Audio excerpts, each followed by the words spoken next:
வணக்கம் குரு ஜோதிடம் சேனல் நேயர்களே, நான் உங்கள் அன்பான சயின்டிபிக் வேதிக் அஸ்ட்ராலஜர் அஸ்ட்ரோ அரிஞ்சி பேசுகிறேன். நல்லது நினைப்போம், நல்லதே நடக்கும். அறிவியல் சார்ந்த ஜோதிட கருத்துக்கள், அதாவது எந்த விதத்திலும் நாம மூட நம்பிக்கையில போகாமல் அந்த தோஷம் இந்த தோஷம்னு போய் யாரையும் பயமுறுத்தாமல் உள்ளது உள்ளவாறு மிகைப்படுத்தாமல் ஜோதிட சாஸ்திரம் எப்படி செயல்படுகிறது, அந்த ஒளி தத்துவத்து மூலமாக நம்ம செய்த பூர்வ புண்ணிய கர்மா பாவ புண்ணிய கர்மாக்கள் எப்படி இந்த வாழ்க்கையில் இந்த ஜென்மத்தில் நல்ல சம்பவங்களாகவும் சாதகமற்ற சம்பவங்களாகவும் வாய்ப்புகளாகவும் இழப்புகளாகவும் எப்படி உருவெடுக்கிறது, அது கோச்சார அடிப்படையில எப்படி நமக்கு பலன்களை கொடுக்கிறது அப்படிங்கிறது நாம துல்லியமா பார்த்துட்டு இருக்கோம். சயின்டிபிக் வேதிக் அஸ்ட்ராலஜி முறையில நாம பார்த்துட்டு இருக்கோங்கிறது உங்களுக்கு தெரியும்.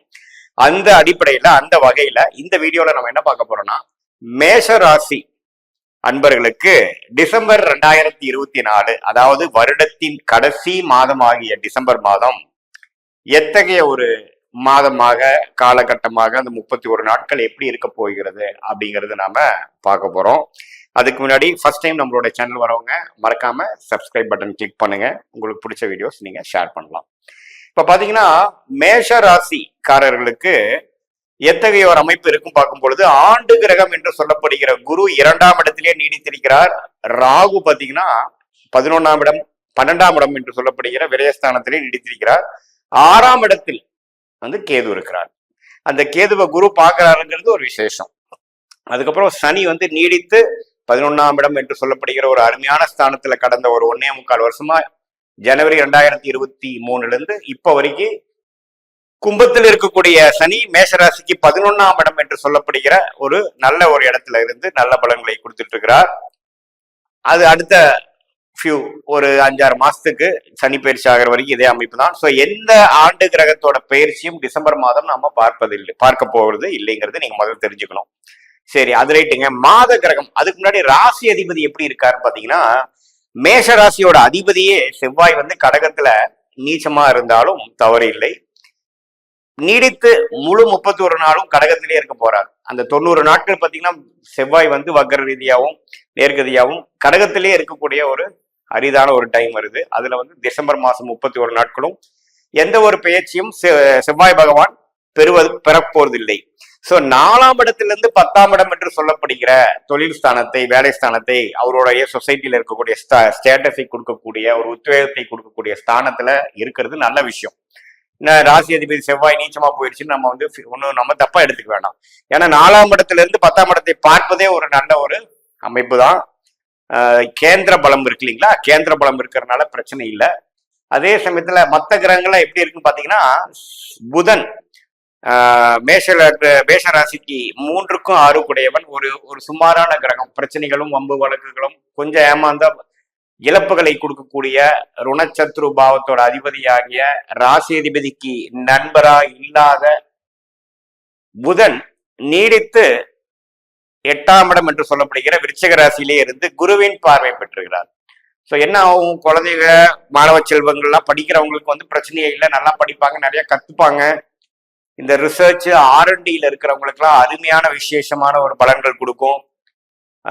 ஏன்னா புதனின் காரதத்துவம் எப்பவுமே எல்லா ராசிக்கும் ஒண்ணுதான், ஆதிபத்தியம் தான் மாறிட்டு இருக்கும். சோ காரத்துவம் பாத்தீங்கன்னா புதன் குருவின் பார்வை பெறுவதனால நல்லாவே புரிஞ்சுக்கக்கூடிய விஷயங்கள், சில கான்செப்ட்ஸ் பல நாள் புரியாத விஷயங்கள்லாம் இப்ப புரிஞ்சுக்கிட்டாங்கன்னு சில டெக்னிக்கல் லைன்ல இருக்கிறவங்க, மாணவர்கள், ரிசர்ச் லைன்ல இருக்கிறவங்க. ஏன்னா 8ஆம் பாவங்கிறது கொஞ்சம் அடிமட்டத்தில் இருக்கக்கூடிய விஷயத்தை தெரிஞ்சுக்கிறது, ரிசர்ச் பண்றது, ஒரு சில விஷயங்களை நுணுக்கமா ஒரு டாக்டரேட் பண்றது, அது மாதிரி விஷயத்துக்குலாம் ரொம்ப பிராப்தம் நிறைந்த காலமாக டிசம்பர் மாதம் இருக்கிறது. இந்த மாதிரி ஒயிட் பேப்பர்ஸ் போடுறவங்க, பேப்பர்ஸ் பப்ளிஷ் பண்றவங்க, அவங்களுக்கு எல்லாமே நல்ல பலன்கள் இருக்கு. படிக்கிறவங்க, மாணவர்கள், காம்படிட்டிவ் எக்ஸாம்ஸ் ப்ரிப்பேர் பண்ணக்கூடிய மேஷராசி அன்பர்களுக்கெல்லாம் ஒரு நல்ல டைம் நான் சொல்லுவேன். இருந்தாலும் அந்த புதன் 8ல இருக்கிறதுனால உடல் உபாதைகள் விஷயங்கள் கொஞ்சம் பார்த்துக்குங்க. தேவையில்லாத சிறு சிறு அடிவயிறு தொந்தரவுகளோ அஜீரண கோளாறுகளோ வரலாம். பட் குருவின் பார்வை இருக்கிறது நல்ல விஷயம். இருந்தாலும் சனியின் 10ஆம் பார்வையும் பெறுகிறார் புதன்கிறத நீங்க தெரிஞ்சுக்கணும். ஸோ அதனால சில பேருக்கு சனி திசை போயிட்டு இருக்கிறவங்களுக்கு எல்லாம் பாத்தீங்கன்னா இந்த சனியின் தாக்கம் கொஞ்சம் அதிகமா இருக்கும் பொழுது, 6ஆம் வீட்டு அதிபதியே 8ல் இருக்கும் பொழுது அந்த மாதிரி கடன், உடல் உபாதை, வம்பு வழக்கு அது மாதிரி சில சிக்கல்கள் கொடுக்கலாம். பட் குருவின் பார்வை ஒரு மீடியமான ஒரு சில ரெமடிஸ் கொடுக்கும், நம்ம பயப்பட வேண்டியதில்லை. பட் புதனின் காரத்துவம் வலுத்து இருக்கும். ஷேர் மார்க்கெட்ல இருக்கிறவங்க நல்ல ஒரு ஞானத்தை பெறக்கூடியது, நல்லா புரிஞ்சு பண்ணக்கூடிய அமைப்பு, நல்ல லாபத்தை பெறக்கூடிய அமைப்பு, சில விஷயங்களை தெரிஞ்சுக்கக்கூடிய அமைப்பு எல்லாமே வந்து மேஷ ராசிக்காரர்களுக்கு அற்புதமான விஷயங்கள் புதன் கொடுக்க போறார். சுக்கிரன் பாத்தீங்கன்னா டிசம்பர் 3ஆம் தேதி இதுவரை 8ல் இருந்த சுக்கிரன் 9ஆம் இடத்துக்கு மாறுகிறார். அதுவும் நல்ல விஷயம்.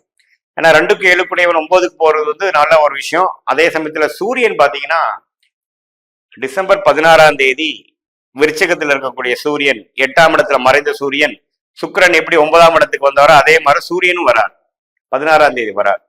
ஸோ இல்லை ரெண்டுமே பாக்கியஸ்தானத்துக்கு வந்து சூரியனும் சுக்கிரனும் வருவது பார்த்தீங்கன்னா நல்ல விஷயங்கள் இருக்கு, பாக்கியங்கள் உண்டு, யோகங்கள் உண்டு. அப்பா மூலமா வர வேண்டிய சில விஷயங்கள் வரும், ஞானம் பெறலாம். வரவேண்டிய இதுவரை கொஞ்சம் காத்திருக்கக்கூடிய விஷயங்கள் கைக்கு வரக்கூடிய அமைப்புகள், கைக்கு வந்து வாய்க்கு வரக்கூடிய அமைப்புகள், அது மாதிரி சில நல்ல விஷயங்கள் கொடுக்கக்கூடிய அமைப்புகள் இருக்கு. குறிப்பா சுக்கிர திசை சூரிய திசை நடக்கிறவங்களுக்கு எல்லாம் பாத்தீங்கன்னா மேஷராசிக்காரர்களுக்கு நல்ல பலன்கள் உண்டு. டிசம்பர் 3ல ஒரு தடவை, டிசம்பர் 16. ஸோ செகண்ட் ஹாஃப்ல இருந்தே ஒரு நல்ல விஷயங்கள் முதல் ஃபர்ஸ்ட் வீக்ல இருந்து கொஞ்சம் சில பெனிஃபிட்ஸ் சுக்கிரன் கொடுக்க அமைச்சிருவாரு. சுக்கிரன் பாத்தீங்கன்னா 29ஆம் தேதி வரைக்கும் தனுசுல இருந்துட்டு 29ஆம் தேதி பாத்தீங்கன்னா அதுக்கு பிடித்த நட்பு வீடாகிய மகர வீட்டுக்கு போய் 10ஆம் இடத்துக்கு போறதும் நல்ல இறப்பு, தொழில் மேன்மை, சில பாசிட்டிவான சில விஷயங்கள் நடக்கிறது, இதுவரைக்கும் செய்த உழைப்புக்கு நல்ல ரிட்டர்ன்ஸ் கிடைக்கிறது, ரிசல்ட் கிடைக்கிறது, எல்லா வயதினர்களுக்கும் கொடுக்கக்கூடிய அமைப்பு இருக்கு. ஸோ இந்த 4 மாத கிரகத்தை வச்சு பார்க்கும் பொழுது ராசிதிபதி இருக்கிற நிலைமையே நல்லா இருக்கு. புதனும் பாத்தீங்கன்னா குருவின் பார்வையில் இருக்கிறார். சுக்கிரனும் சூரியன் 8 இருக்கக்கூடியவர் 9ஆவது வந்தது எல்லாமே பார்க்கும்போது ஒரு நல்ல விசேஷ பலன்கள் கொடுக்கக்கூடிய அமைப்பு இருக்கு.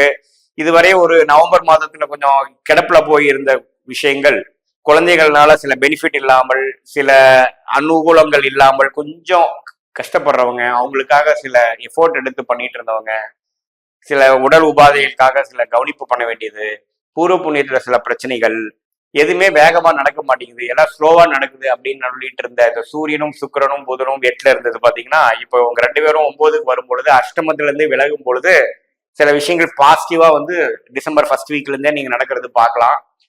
ஸோ மேஷ ராசிக்காரர்களுக்கு நல்ல ஒரு அமைப்பு இருக்கக்கூடிய அமைப்பு உண்டு. 2ஆம் இடத்துல குரு இருக்கிறது வந்து நல்ல விசேஷம். அதுக்கப்புறம் பாத்தீங்கன்னா மாச கடைசியில் சுக்கிரனையும் குரு பார்க்க போறார். ஸோ எல்லாமே ஓரளவுக்கு கைகூடக்கூடிய அமைப்புகள் உண்டு. போன 6 மாசம் கம்பேர் பண்றப்போ படிப்படியா மேஷராசிக்காரர்கள் ஒரு நல்ல விஷயத்துக்கு போயிட்டு இருக்கிறாங்க அப்படிங்கறதான் நிதர்சன உண்மை. அதை வந்து டிசம்பர் மாசம் ஒன்னும் உறுதிப்படுத்தக்கூடிய அளவுக்கு அக்டோபர் மாதம் கம்பேர் பண்றப்போ நவம்பர் இன்னுமே நல்லா இருக்குதுங்கிறது நீ தெரிஞ்சுக்கணும். அதுக்கு கிரக பயிற்சிகளை என்னங்கிறது நான் உங்களுக்கு சொன்னேன்.